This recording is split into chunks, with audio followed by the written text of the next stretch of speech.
Very good evening to all of you, and welcome to another round of weekly market presentation by SC Securities. So, I will be talking about this week's market performance and the economic news, the highlighted ones throughout the week. And of course, as usual, I will be taking you through global commodity market news and also international financial market related news as well. So, starting off from the local news related to Colombo Stock Exchange. So, as you can see in the screen, market acted on a mixed note, whereas the very beginning of the week, market managed to appraise and record uh, to gain points starting the trading session for the week. But during the mid of the week, especially during Wednesday and Thursday, market returned to red territory, and whereas it was bounced back on Friday's trading session. So, looking at each of these days separately, during Monday's trading session, the all share price index gained 470 points to close at 11,577.94, and that's said to be the biggest gain reported in recent times. And the S&P SL 20 index also gained 194 points to close at 3,936.81. This said to be the second consecutive gaining, followed from the previous week's Friday trading session. And both the indices picked up over 4%, and double-digit gains were reported in several counters, including Expo, LOFC, BIL, RCL, LOFC, and AIC, the Softlogic Insurance. And also SPI bounced back to close above 11,500 benchmark level, rebounding through gaining the highest amount of points to record high, and high net worth and institutional participation could have been observed in several counters, including Royal Ceramic, Haley's, and Commercial Bank. So, looking at the turnover levels, that was at 4.2 million, and that was relatively low from last year's average turnover, and of course this year's average turnover, the daily average turnover as well. And when we're looking at the foreign purchases and sales, foreigners try to make a change after a long time period, and foreign purchases picked up, recording a net value of 303 million, whereas only 122 million worth of sales reported. And during Tuesday's trading session, again the market sentiment negative turned to negative and ended up in red zone. So indices fell on Wednesday following a public holiday fall on the Tuesday, and the market proceedings didn't take place on that particular day. So whereas the indices fell on Wednesday due to concerns over ongoing macroeconomic concerns, looming economic worries subject to oil shortage and extended power cuts, and of course, the speculation on uncertainty and economic crisis seems to be affecting the investor sentiment, and it's said like due to the existing fuel shortage, some of the companies have reported partial closure in their operations. So, because of all these reasons, market bounced back to negative territory, and the ASPI lost 171 points to close at 11,406.34, and S&P SL 20 index also fell by 76 points to close at 3,860.24. Then turnover also relatively lower from previous days, and that was only amounted to be 3 billion. And for during the Wednesday's trading session, foreign sales picked up on contrary to foreign buying. Sales were amounted to be 95 million, whereas 54 million worth of sales reported. And during Thursday's trading session, the both the indices further fell down over 2%. And that is also for the same reason, the ongoing macroeconomic concerns and ahead of the possible rate hike by the Central Bank of Sri Lanka. So because of this reason, market saw another great uh, contraction, and the SPI lost 243 points to close at 11,162.66, and S&P SL 20 index also lost 95 points to close at 3,765 level. And turnover was further lowered, and that was only amounted to be 2 billion during the current times.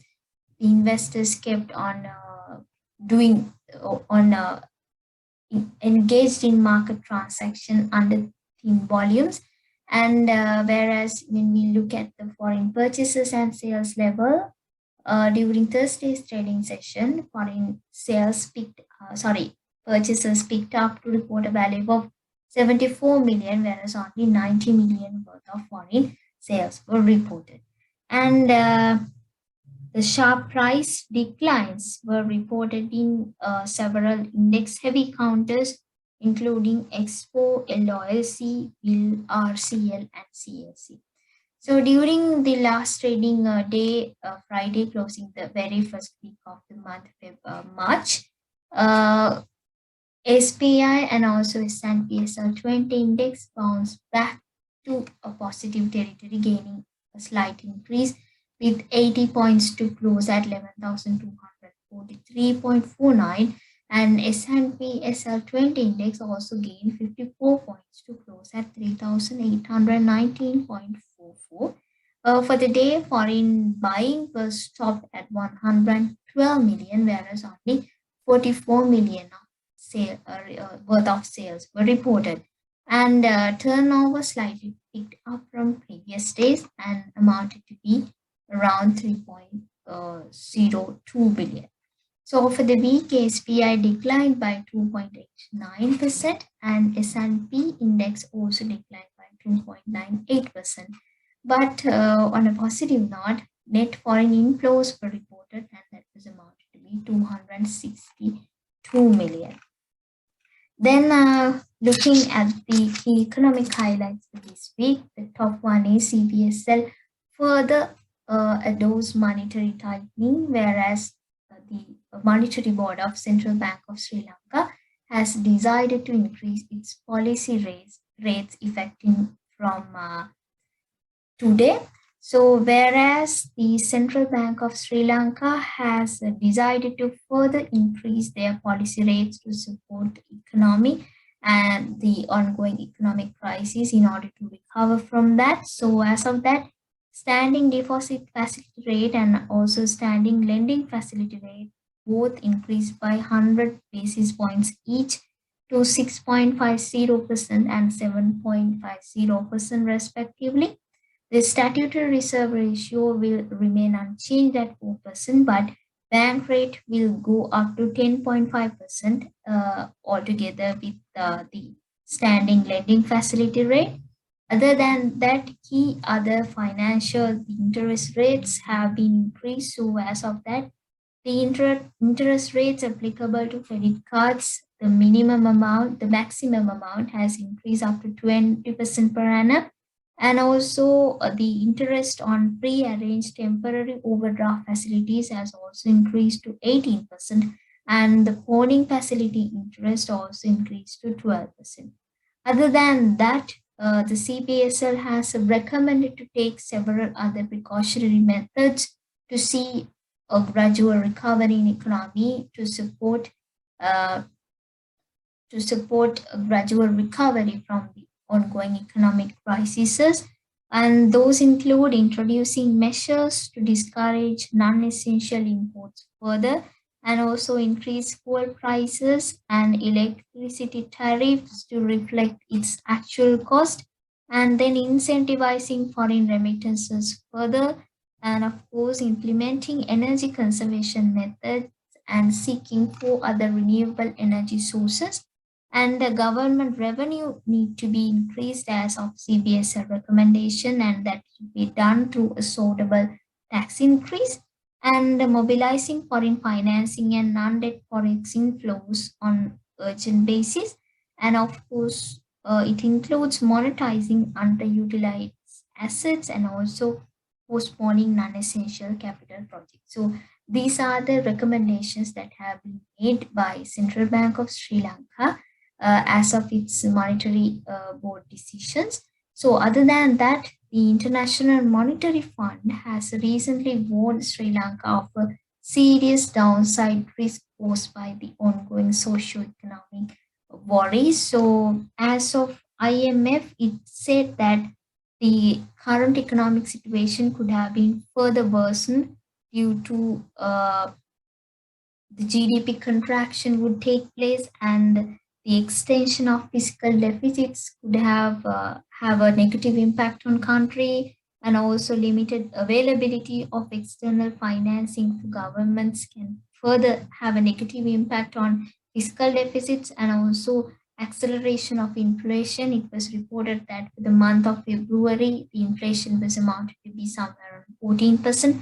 So these particular problems have been highlighted by International Monetary Fund. So as of the methods to be taken in order to control the situation that and to get a better revival in both short term to medium term includes ambitious fiscal consolidation through enhancing revenue streams, expenditure rationalization, especially in state owned enterprises, which are occurring huge losses, and IMF suggested possible reforms to be taken place on that behalf.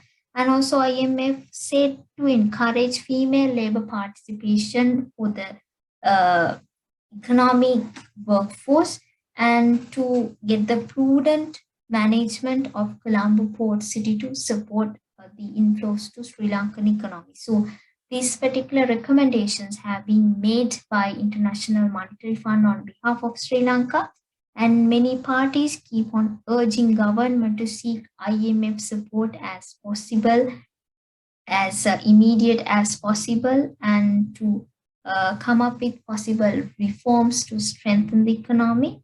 And it was also need to be mentioned that this was mentioned during the monetary board meeting held today, that SL's $461 million trade is said to be at a threat due to Russia's invasion over Ukraine. So situation is not seems to be that good. So we don't know what the government is going to do, and let's see whether government is going to seek the support from IMF.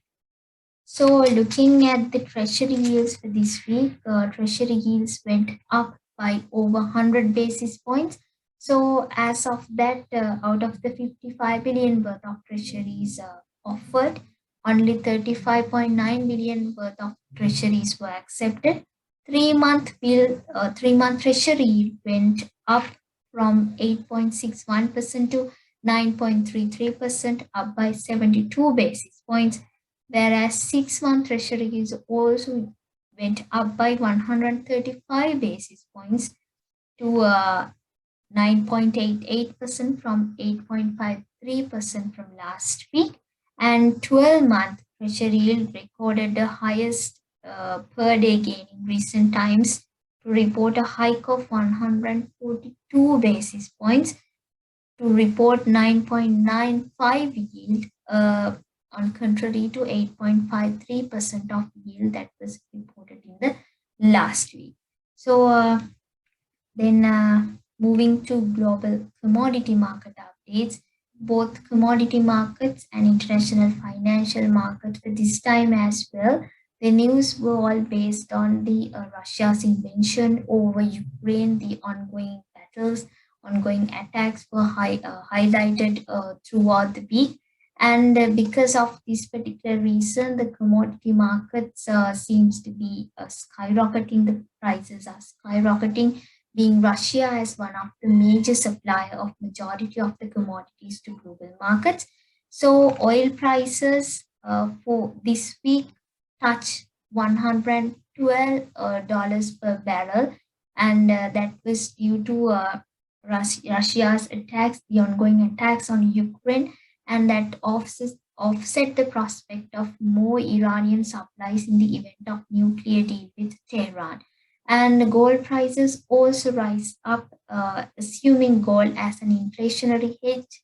But it said like the possible rate hike from Federal Reserve and the yes, Federal Reserve can have a possible impact on gold from investors to not being engaged in investing in gold. Moreover, because the possible hike in the interest rates can increase the opportunity cost of holding non-interest bearing bullion.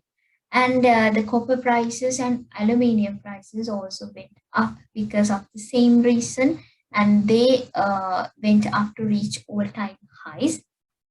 Then global markets also suffered from the Russian consecutive attacks on Ukraine, and the recent Russia's escalating invasion on Ukraine continues, and the latest attack on one of the biggest nuclear power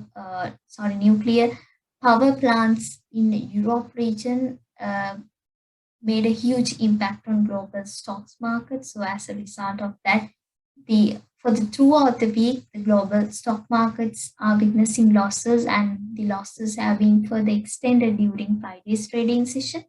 So this particular reason said to be the reason for all the losses that are encountering by majority of the stock markets worldwide. So we hopefully we are not expecting the war to continue, the attacks to continue, and discussions are being ongoing. So let's hope the things will go good, and the things will go better, and this particular sort of attacks and invasion to stop immediately as soon as possible. So yes, that's all from my end, and Harin will continue the presentation from here onwards.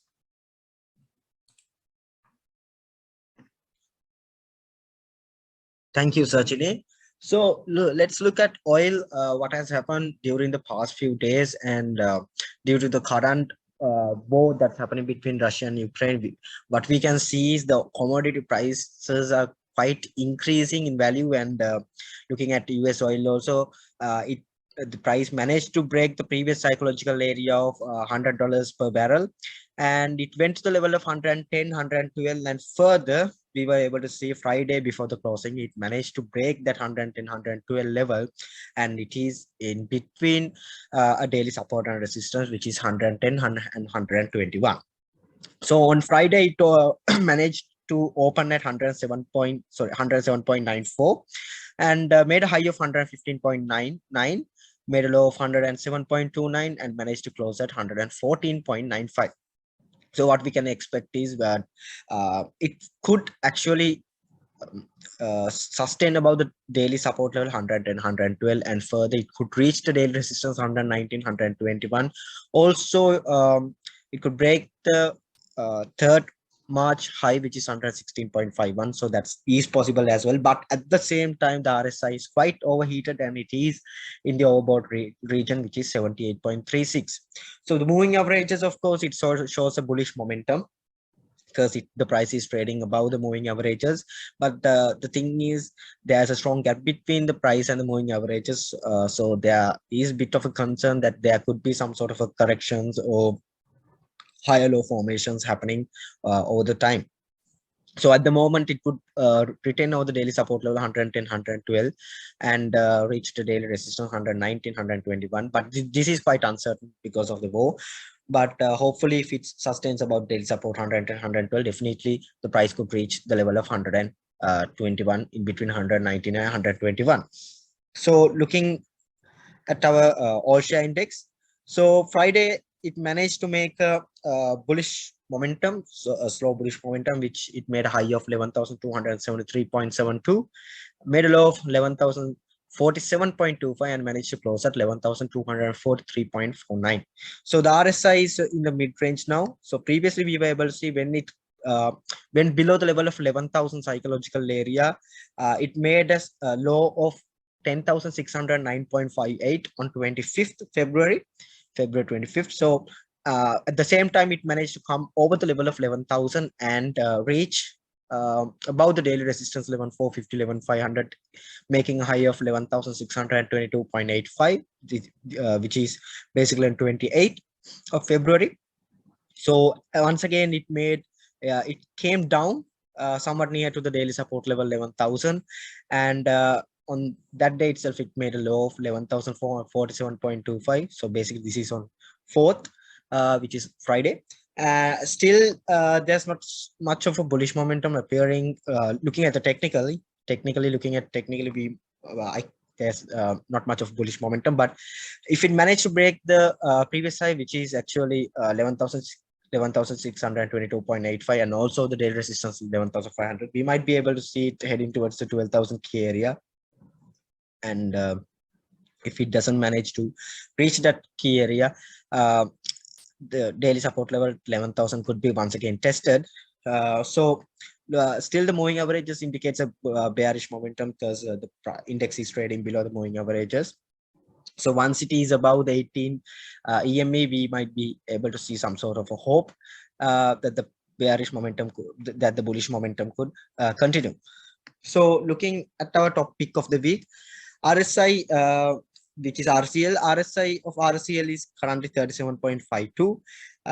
Price made a low of 54.8 and managed to come to the support level 55, 56, that key area. And also it made some sort of a high on 28th, which is actually 62.8, but the price got rejected from that key area, but it couldn't break that high and further carry its momentum towards the resistance level 65, 66 and 70, 71. So at the moment, the price is actually trading in between a support level of 55 and 61. So if it manages to break that resistance level, which is 60, 61, we might be able to see it quite going towards the level of 65, 66. But still, looking at the moving averages also, the price is actually in a declining state and in a bearish momentum, since the price is actually trading below the moving averages. So once it is above the 18 moving average, at least above the resistance level of 65, 66, we might be able to see some sort of bullish momentum happening, as the price would basically surpass the 18 moving average and start trading above the 18 moving average. All right. So thank you. Please do like and subscribe. I hope you'll have a wonderful weekend. Thank you.